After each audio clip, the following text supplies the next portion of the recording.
오늘의 발표 주제는 파스와 API 디벨로퍼 익스피리언스입니다.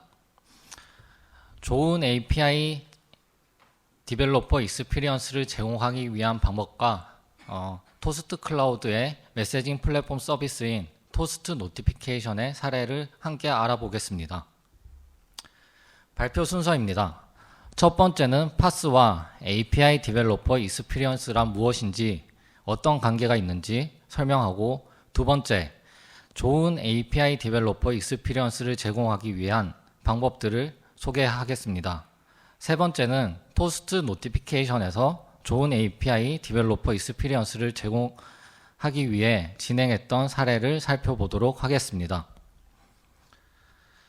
파스 그리고 API 디벨로퍼 익스피리언스는 무엇이고 서로 어떤 관계가 있을까요? 이해를 돕기 위해 파스와 API 그리고 디벨로퍼 익스피리언스를 나누어서 설명할 수 있습니다. 첫 번째로 디벨로퍼 익스피리언스입니다.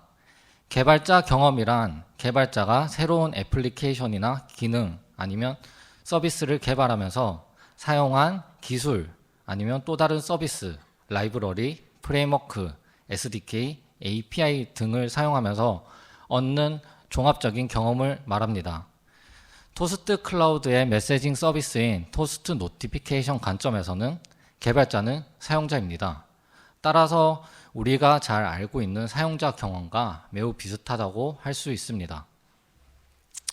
두 번째로 API입니다. API란 서로 다른 애플리케이션이나 서비스 간 상호작용이 발생하는 접점이라고 할 수 있습니다. 토스트 노티피케이션에서는 이 API를 HTTP로 제공하고 있습니다. 개발자들은 토스트 노티피케이션에서 제공하는 API를 이용해 자신의 서비스에 메시징 기능을 추가하거나 아니면 새로운 서비스를 만들 수 있습니다. 일반적으로 HTTP API는 서비스와 서비스를 연결하고 서비스를 확장하는 데 있어서 매우 중요한 위치를 차지하고 있습니다. 그래서 현대적인 그 아키텍처, 더 나누어지는 서비스들, 예로 들어서 이제 마이크로 서비스 아키텍처와 같이 점점 더 잘게 쪼개지는 서비스들이 많아짐으로 해서 API에 대한 수요는 더 커질 것이고 그 중요성도 더 커질 것이라고 생각합니다. 세 번째, 파스입니다. 현재 IT 트렌드 중 하나는 클라우드입니다. 많은 곳에서 클라우드 전환을 검토하거나 이미 전환을 진행 중인 곳이 많이 있습니다. 그 중에서 파스는 IaaS와 SaaS의 중간에 위치한 레이어로 일반적으로 인프라스트럭처를 더 추상화시키고 우리가 개발에 필요한 기능을 제공하는 개발 도구라고 할 수 있습니다. 개발자들은 파스에서 제공하는 API를 이용해 자신이 원하는 기능, 서비스에 자신이 원하는 기능을 빠르고 쉽게 추가할 수 있습니다. 그렇다면 파스 그리고 API와 디벨로퍼 익스피리언스는 왜 중요할까요? 앞서 말씀드린 것을 정리해보면 파스는 개발자 도구이고 파스에서 API를 제공하고 개발자는 그 API를 이용해서 새로운 기능이나 서비스를 개발합니다. 개발 성공을 위해서는 좋은 개발자 경험을 제공하는 게 중요합니다. 한 가지 예를 들어보겠습니다. 이커머스 회사에서 고객들에게 공지나 결제 아니면 배송, 알림 등 이런 메시지를 푸시, 이메일, 문자, 카카오톡 등으로 다양한 채널로 전송해야 되는 기능이 필요해졌습니다. 이 이커머스 회사에서는 메시징 기능 개발을 위해 크게 두 가지 선택을 할 수 있습니다. 첫 번째는 직접 개발하거나 두 번째는 클라우드 메시징 서비스를 이용하는 것입니다. 첫 번째를 생각해보면 직접 개발을 하기 위해서는 먼저 그 메시징 개발팀이 필요합니다. 다양한 메시징 채널에 대한 풍부한 도메인 지식을 가진 개발자가 필요하고 예를 들어 푸시 같은 경우에는 APNS, FCM 그리고 아마존 디바이스 메시징인 ADM 그리고 이메일 같은 경우에는 SMTP 프로토콜에 대한 이해, 지메일이나 네이버 같은 이메일 서비스 프로바이더에 대한 다양한 정보들이 필요합니다. 그리고 대한민국에서 메시지 전송 서비스를 하기 위해서는 정보통신망법이나 키사의 가이드라인을 잘 이해하고 있어야 합니다. 다행히 이커머스 회사에 이런 다양하고 풍부한 지식을 가진 개발자가 존재한다면 쉽게 개발할 수도 있겠지만 그런 개발자들은 흔치 않습니다. 두 번째, 클라우드 메시징 서비스에 대해서 생각해 볼 수 있습니다. 토스트 노티피케이션을 예로 들면 토스트 노티피케이션은 메시징 서비스를 시작한 지 4년이 넘었습니다. 그래서 다양한 메시징 채널에 대한 풍부한 도메인 지식을 가진 개발자로 개발자 팀이 꾸려져 있습니다. 이렇게 클라우드 메시징 서비스에서 제공하는 문서와 SDK 또는 콘솔 그리고 HTTP API를 이용해 이커머스 회사는 메시징 기능을 자신의 서비스에 쉽고 빠르게 추가할 수 있습니다. 하지만 클라우드 메시징 서비스에서 제공하는 개발자 경험이 나쁘다면 어떨까요? 이 클라우드 메시징 서비스에서 제공하는 API를 사용한 개발자는 스스로 문제를 해결할 수 없고 API에 대한 학습 비용이 늘어나게 될 것입니다. 그리고 클라우드 메시징 서비스에 문의를 하게 되고 그 문의를 기다리고 다시 개발을 하고 다시 문의를 기다리고 이런 반복적인 악순환이 계속될 것입니다. 결과적으로 이렇게 개발된 서비스의 질도 좋다고 할 수 없을 것입니다. 반대로 클라우드 메시징 서비스에서 제공하는 개발자 경험이 좋다면 어떨까요? 이 API를 사용하는 개발자는 스스로 해결할 수 있는 문제가 많아질 것이고 좀 더 개발에 집중할 수 있을 것입니다. 그리고 클라우드 메시징 서비스와 신뢰 관계를 구축할 수 있고 생산적인 소통을 할 수 있게 되어 최종적으로 더 좋은 질의 서비스를 만들 수 있습니다. 정리하자면 더 좋은 개발자 경험을 제공한다면 상호 신뢰를 만들 수 있고 생산적인 소통을 통해 더 좋은 개발자 경험을 다시 고객들에게 제공할 수 있는 것입니다. 지금부터는 더 좋은 API 더 좋은 개발자 경험을 제공하기 위한 방법들을 소개하겠습니다. 첫 번째는 풍부한 기능입니다.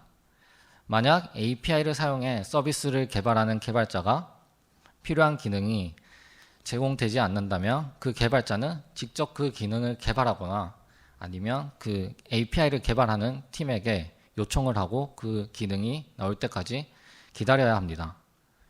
이렇게 개발에 집중 못하고 요청하고 대기하는 시간이 많아질수록 개발의 효율은 떨어지게 될 것입니다. 두 번째, 표준입니다. 만약 API를 제공하는 곳에서 표준과 거리가 먼 API를 제공한다면 그 API를 사용하는 개발자는 API에 대한 학습 비용이 늘어날 것이고 추후 유지나 보수 관점에서도 많은 비용이 들어가게 될 것입니다. HTTP API를 예로 들면 사실상 현재 표준으로 되고 있는 REST 사상을 완전히 벗어난 새로운 API를 제공한다면 그 개발자는 그 API 형식과 기술에 맞게 학습이 필요하게 됩니다. 완전한 REST한 API를 제공하는 것은 불가능할 수도 있지만 지속적으로 RESTful한 API를 제공하기 위해 노력해야 합니다. 세 번째, 빠른 대응입니다. 현재 IT 산업 특성상 환경이 빠르게 변하고 있습니다. 따라서 토스트 노티피케이션의 경우 토스트 노티피케이션의 고객들도 빠른 환경에 대응하기 위해 빠르게 저희에게 요청사항을 많이 주고 있습니다. 저희는 그런 요청사항을 빠르게 수용하여 빠르게 서비스에 반영하고 있습니다. 이렇게 고객의 요청사항에 대해 빠르게 대응한다면 고객과의 더욱더 좋은 신뢰관계를 만들 수 있을 거라고 생각합니다. 그리고 안정적인 성능과 기능입니다. 빠른 반영으로 인해서 빠르게 기능을 추가하고 서비스에 도입한다면 좋겠지만 그런 빠른 도입이 안정성에 영향을 주어서는 안 됩니다. 그리고 안정성을 유지하는 것도 좋지만 더욱더 안정성을 높일 수 있도록 지속적인 노력도 필요합니다. 마지막으로 직관적인 API입니다. 만약 API가 직관적이지 않다면 계속 개발자들은 문서를 읽고 아니면 저희에게 문의를 하거나 이런 커뮤니케이션 비용이 계속 늘어나게 됩니다. 만약 저희가 직관적인 API를 제공해 개발자들에게 제공한다면 개발자는 더 개발에 집중할 수 있게 될 것입니다. 지금까지 더 좋은 API 개발자 경험을 제공하기 위한 방법에 대해서 간략하게 알아봤습니다. 지금부터는 토스트 노티피케이션에서 더 좋은 API 개발자 경험을 제공하기 위한 사례를 소개하겠습니다. 첫 번째는 안전한 객체 매핑을 통한 안정성 개선, 두 번째는 자세한 오류 응답을 통해 직관성을 개선하는 것입니다. 토스트 노티피케이션은 고객 요구사항을 빠르게 반영하려고 노력하고 있습니다. 그러나 뒤따르는 문제도 참 많았습니다.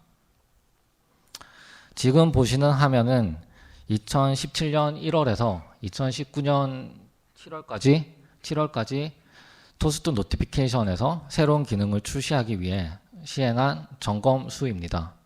특히 2018년 12월에는 한 달에 9번까지 점검을 진행했습니다. 지금 보시는 화면은 토스트 노티피케이션의 각 상품들의 서비스 중인 API 버전 수입니다. 많게는 6개까지 버전을 서비스하고 있습니다. 이렇게 잦은 출시와 많은 API를 서비스하고 있는데 문제가 과연 발생할 수 없을까요? 토스트 노티피케이션에서는 많은 API를 제공하면서 호환성에 문제가 생겼습니다. 고객사 A란 곳에서 새로운 기능을 요청해 1.1 버전에 담아 출시를 했는데 1.0 API 응답이 달라지는 장애였습니다. 1.0 API를 사용하는 고객의 클라이언트에서 1.0 API의 응답을 해석하지 못해 장애가 발생한 것이었고, 원인은 모든 API에서 같은 객체를 사용하고 있었기 때문입니다. 저는 토스트 노티피케이션에서는 이런 문제를 해결하기 위해 API 버전별 객체를 모두 나누기로 결정했습니다. 지금 보시는 화면은 1.0 API와 1.1 API의 응답 본문입니다. 지금 보시면 오른쪽에 스테이터스 메시지와 업데이티드 데이트 타임이라는 속성이 추가된 것을 확인할 수 있습니다. 이런 버전별 응답을 해주기 위해 원본 객체에서 버전별 객체로 매핑을 해주어야 합니다. 이런 객체 간 매핑은 개발자가 직접 하기에 매우 재미없고 지루한 일입니다. 지금 예시로 든 객체보다 조금만 더 복잡해져도 개발자가 실수할 가능성은 매우 높다고 판단하고 있습니다. 그리고 이런 객체 간 매핑은 어플리케이션 전체에서 매우 흔하게 일어나는 일입니다. 그렇다면 이런 객체 간 매핑을 더 멋있고 우아하고 아름답게 할 수는 없을까요?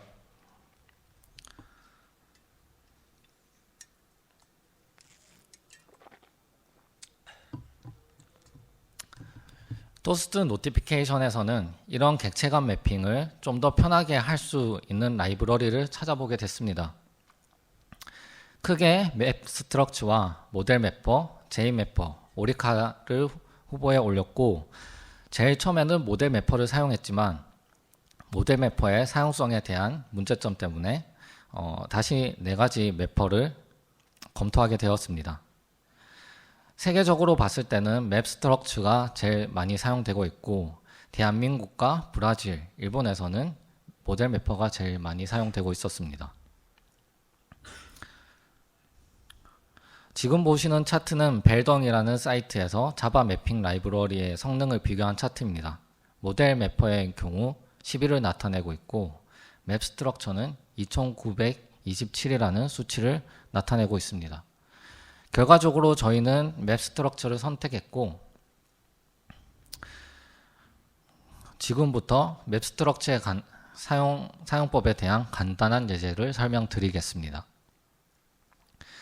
좀 전에 설명드렸던 버전 1.0 API 메시징 발송 API의 요청 본문 객체를 DB 엔티티 객체로 매핑하는 예제입니다. 제일 인터페이스 위에 매퍼라는 어노테이션을 지정해주고 메서드를 소스 객체는 메서드의 객체로 타겟 객체는 리턴 타입에 정의해주면 매핑 정의는 끝나게 됩니다.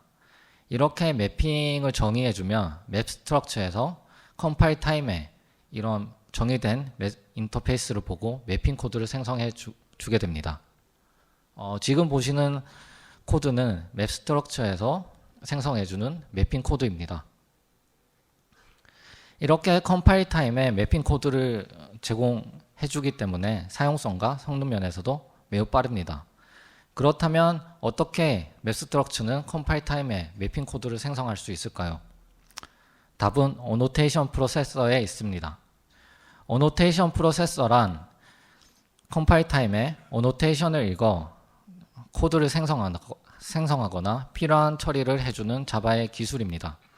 저희가 많이 사용하고 있는 롬복에서도 이 어노테이션 프로세서를 사용하고 있습니다.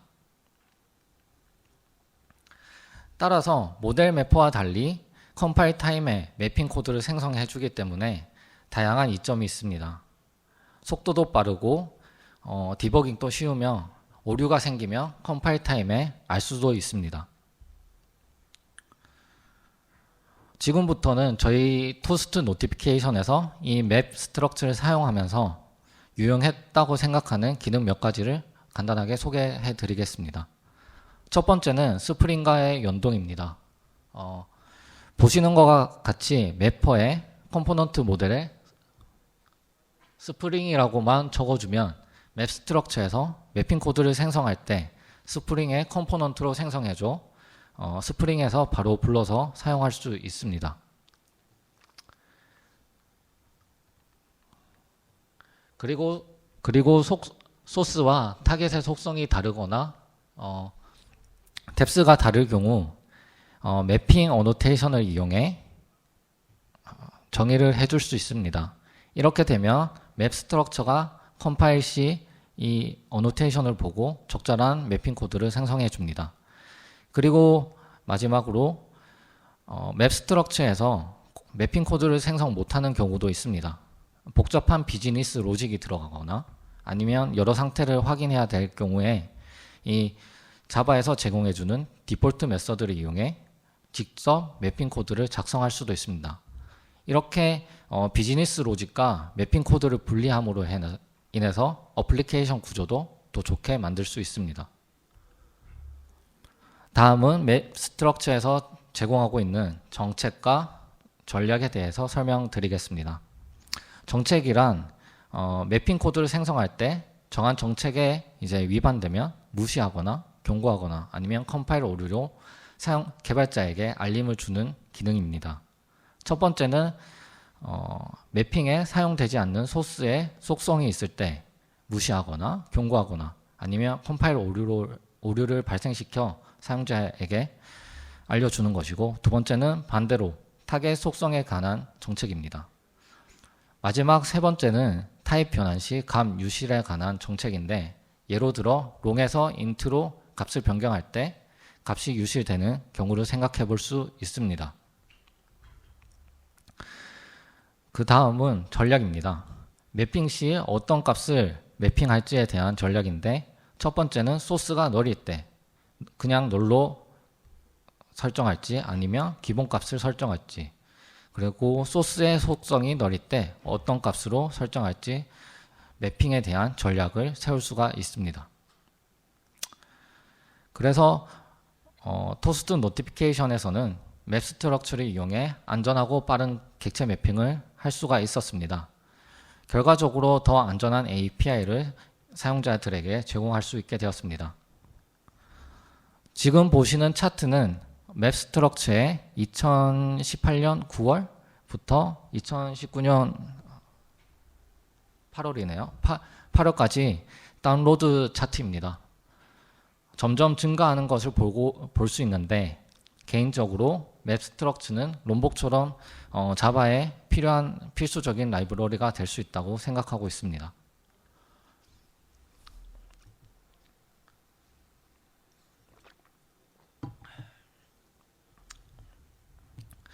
토스트 노티피케이션에서 제공하는 API를 이용해 기능을 처음 개발하거나 아니면 처음 서비스에 연동할 때 API에 대한 문의는 항상 발생했습니다.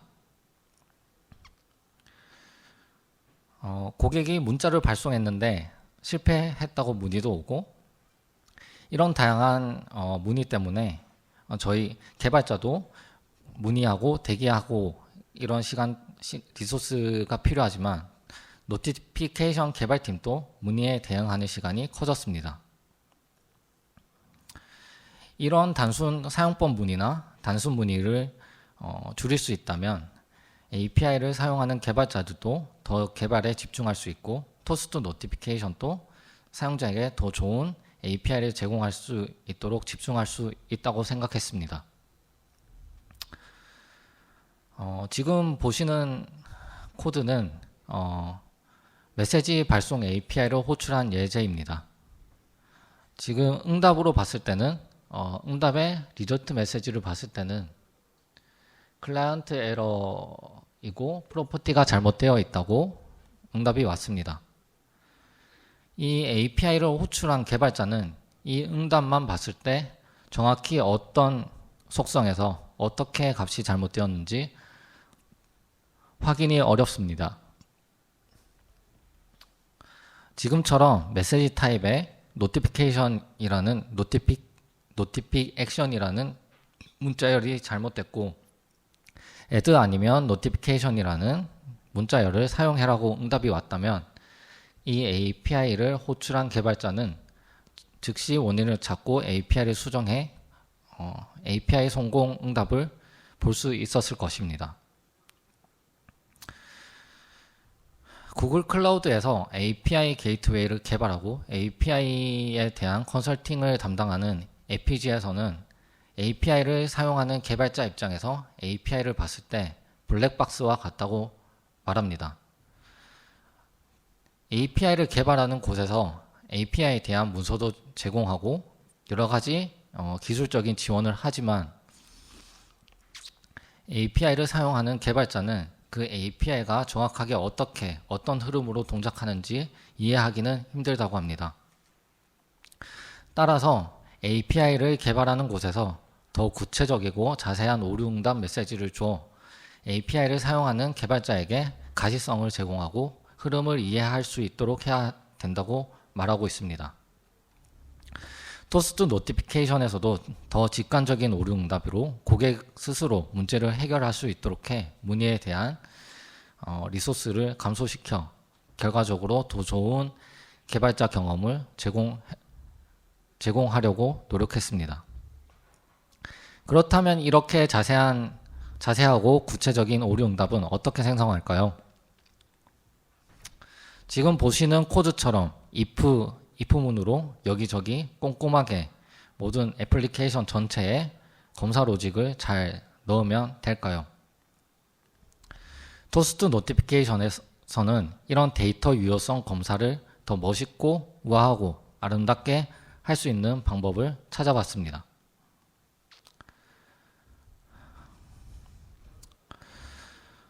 자바에서 제공하는 빔 밸리데이션이란 기술을 찾을 수가 있었습니다. 빔 밸리데이션이란 데이터 유효성 검사를 좀 더 효율적으로 할 수 있는 자바의 표준 기술입니다. 현재 데이터 유효성 검사 로직의 일반적인 문제입니다. 저희가 일일이 이제 코드 어플리케이션 전체에서 데이터 유효성 검사하는 코드를 짰을 때 이런 데이터 유효성 검사 코드는 어플리케이션 전체에 분산되고 비슷하고 중복되는 코드들이 많이 생성될 것입니다. 빔 밸리데이션은 이런 문제를 해결하기 위해 도메인 객체에 직접 제약을 정의해 데이터 유효성 검사 로직의 분산과 중복을 해결했습니다. 빔 밸리데이션에 대한 사용법을 먼저 알아보기 앞서 역사에 대해서 잠깐 알아보고 넘어가겠습니다. 빔 밸리데이션 1.0은 2009년도에 출시되었습니다. 생각보다 오래된 기술이고 1.0에서는 오노테이션을 활용해 도메인 객체에서 데이터 유효성 검사하는 기능을 포함했습니다.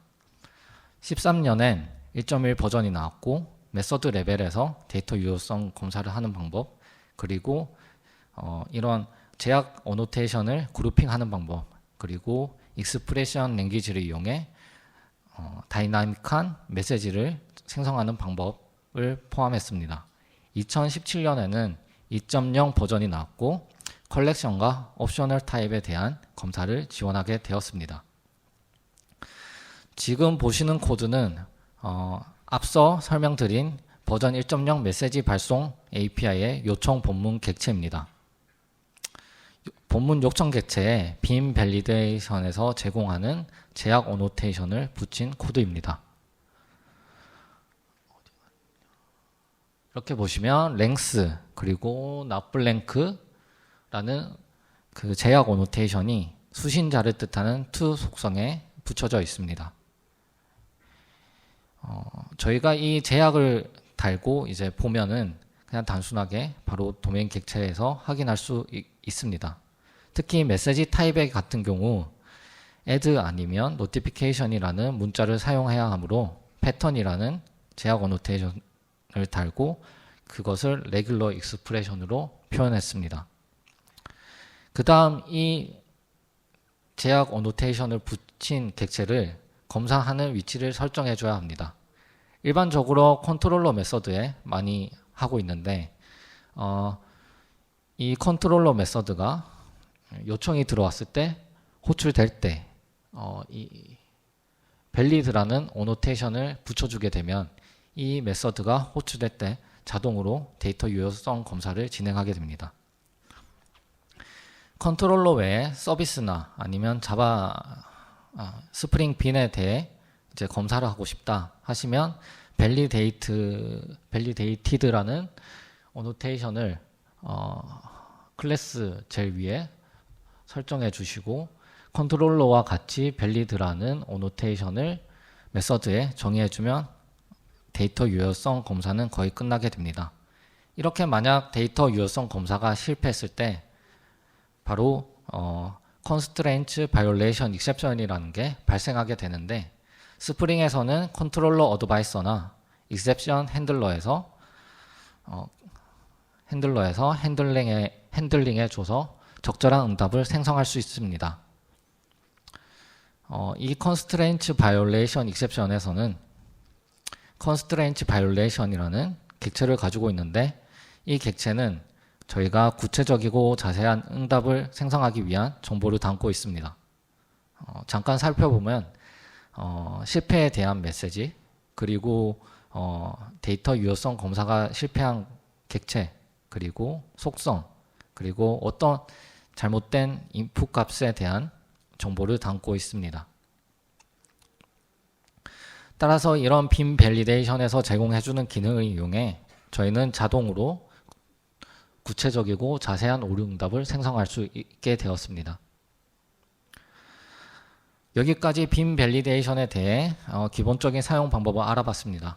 지금부터는 토스트 노티피케이션에서 빔 밸리데이션을 사용하면서 유용하다고 생각했던 기능에 대해 소개하겠습니다. 첫 번째로 직접 이제 커스터마이징한 제약 어노테이션을 만들 수 있는 기능입니다. 만약 API에서 이모지 문자열을 받아주지 않아야 된다고 했을 때 새로운 제약 어노테이션을 정의하고 이 어노테이션이 붙은 속성을 검사할 수 있는 밸리데이터를 정의해 준다면 기존 객체에 noEmoji라는 어노테이션만 추가해 주면 결과적으로 새로운 제약사항을 쉽게 추가할 수 있게 됩니다. 그리고 두 번째로 여러 가지 제약 어노테이션을 하나로 합칠 수 있습니다. 방금 to라는 속성에 no emoji, length, not blank라는 제약 어노테이션이 들어가 있는데 이런 to라는 속성을 다양한 API나 기능에서 사용한다면 계속 이런 세 가지 어노테이션을 붙여주어야 합니다. 그런 어노테이션에 대한 중복을 제거하기 위해 이 세 가지 어노테이션을 하나로 합쳐서 정의하고 사용할 수 있습니다. 마지막으로는 동적인 메시지입니다. 방금 지금 보시는 것처럼 기본적으로는 이 어노테이션을 정의할 때 메시지를 설정해 줄 수 있습니다. 하지만 빈 밸리데이션에서는 이런 메시지를 파일로 관리할 수 있습니다. 랭스 제약 어노테이션을 예로 들면 처음에는 이렇게 그냥 하드 코딩된 메시지를 프로퍼티 파일의 키로 대체하고 메시지는 프로퍼티 파일에 넣을 수 있습니다. 그리고 이 프로퍼티 파일이 언어로도 이제 분리할 수 있는데 활용 방법을 보면 사용자의 언어 값을 보고 적절한 메시지도 생성해서 리턴할 수 있습니다. 이렇게 토스트 노티피케이션에서는 빈 밸리데이션을 활용해 구체적이고 자세한 API 오류 응답을 주도록 개선했습니다. API를 사용하는 개발자는 스스로 해결 가능한 문제가 더 많아짐에 따라 결과적으로 더 좋은 서비스를 개발할 수 있게 될 것입니다. 파스 그리고 API 디벨로퍼 익스피리언스, 앞서 말씀드린 것을 다시 요약해보면 API를 개발하는 곳에서 더 좋은 API에 대한 개발자 경험을 제공한다면 더 좋은 관계를 쌓을 수 있고 생산적인 소통을 통해 더 좋은 개발자 경험을 만들 수 있습니다.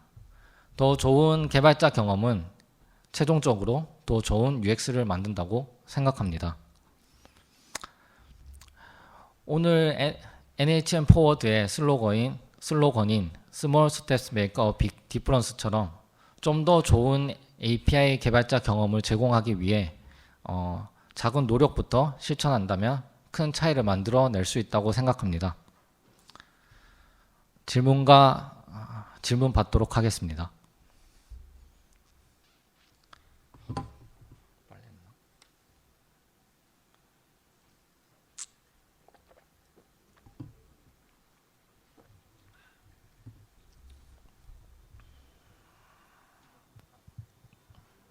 네, 아까 빈 밸리데이션 할 때 네. 그 메시지 타입이 스트링으로 되어 있었는데 혹시 그리고 레귤러 익스프레션으로 체크를 하고 있는데 혹시 이뉴머레이션을 사용할 수 없나요?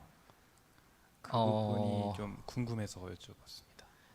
그 빈 밸리데이션에서 제공하는 그 기본적인 제약 어노테이션에서 그 타입을 받아준다면은 가능할 수도 있는데 만약 그 데이터 유효성 검사를 하는 속성에 맞지 않는다면 다른 메시지가 나가게 됩니다.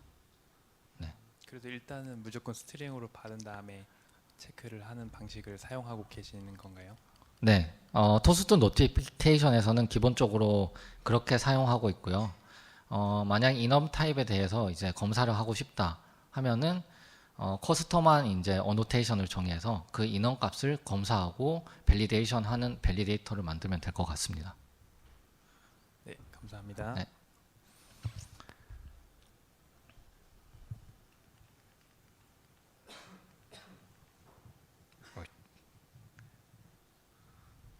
질문도 없으시다면 토스트 노티피케이션에 대해 몇 가지 더 소개하고 발표를 마무리하겠습니다.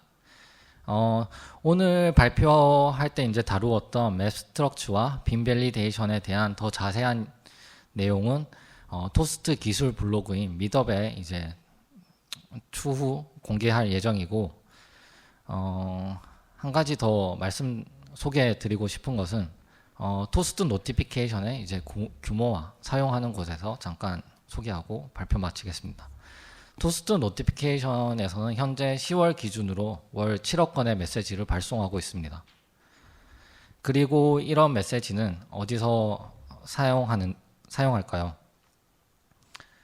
토스트 노티피케이션에서는 NHN의 계열사뿐만 아니라 다양한 우아한 형제들이나 이제 요기요 같은 배달, 그리고 O2O 플랫폼, 뷰티, 그리고 다양한 스타트업, 그리고 쿠팡, 그리고 쿠팡과 같은 여러 이커머스 회사에서 사용하고 있습니다. 지금까지 경청해 주셔서 감사합니다.